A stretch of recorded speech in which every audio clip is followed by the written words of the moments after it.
നമസ്കാരം, ഞാൻ രമേഷ് ഗോപാൽ. തനിമ വാർത്തകളിലേക്ക് സ്വാഗതം. വെങ്ങാനൂരിൽ വ്യാപക കൃഷിനാശം.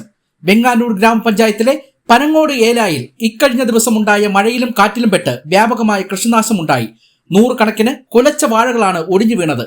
കർഷകരായ സുരേന്ദ്രൻ, സുമാദേവി, സുരേഷ് രാജ്, തങ്കൻ, ജയൻ തുടങ്ങിയ കർഷകരുടെ 1500ഓളം വാഴകളാണ് ഒടിഞ്ഞത്. വെങ്ങാനൂർ ഗ്രാമപഞ്ചായത്തിലെ പനങ്ങോട് ഏലായിലാണ് ഇപ്പോൾ ഞങ്ങളുള്ളത്. എന്നോടൊപ്പം കൃഷി ഓഫീസറുണ്ട്, ഇവിടുത്തെ കർഷകരുണ്ട്. ഇന്നലത്തെ കാറ്റിലും മഴയിലും ഏതാണ്ട് 1000-ന് പുറത്ത് വാഴകളാണ് നാശം സംഭവിച്ചിരിക്കുന്നത്. ഏതാണ്ട് 10ഓളം കർഷകരുടെ വാഴകളാണ്, ഏതാണ്ട് കൊലച്ചു തുടങ്ങിയ വാഴകളാണ് നശിച്ചിരിക്കുന്നത്. വലിയ നഷ്ടമാണ് ഈ അവസരത്തിൽ കർഷകർക്കുണ്ടായിരിക്കുന്നത്.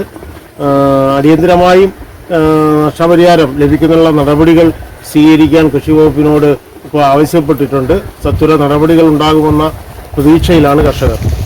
വെങ്ങാനൂർ ഗ്രാമപഞ്ചായത്ത് പ്രസിഡന്റ് RS ശ്രീകുമാർ, കൃഷി ഓഫീസർ ശ്രീജ എന്നിവരുടെ നേതൃത്വത്തിൽ ഏലായിൽ സന്ദർശനം നടത്തുകയും നാശനഷ്ടങ്ങൾ വിലയിരുത്തുകയും ചെയ്തു. ഇന്നലത്തെ മഴയിൽ നമ്മുടെ പനങ്ങോട് ഏലായിലെ കർഷകർക്ക് വ്യാപകമായ കൃഷിനാശമാണ് സംഭവിച്ചിരിക്കുന്നത്. ഇത് സുരേന്ദ്രൻ എന്ന് പറയുന്ന കർഷകന്റെ ഫീൽഡാണ്. ഇൻഷുർ ചെയ്ത വിളകളാണ്. കേന്ദ്ര സർക്കാർ പദ്ധതി പ്രകാരം PMFBY പ്രകാരം ഇൻഷുർ ചെയ്ത വിളകളാണ്. അപ്പോൾ ഇതിൽ ഏകദേശം ഇദ്ദേഹത്തിന്റെ ഫീൽഡിൽ മാത്രം 250 വാഴയോളം നഷ്ടപ്പെട്ടിട്ടുണ്ട്. എല്ലാം കൊല വന്ന വാഴകളാണ്. നഷ്ടപരിഹാരം ലഭിക്കുന്നതിന് ആവശ്യമായ നടപടികൾ അടിയന്തരമായി സ്വീകരിക്കുമെന്ന് ഗ്രാമപഞ്ചായത്ത് പ്രസിഡന്റും കൃഷി ഓഫീസറും അറിയിച്ചു.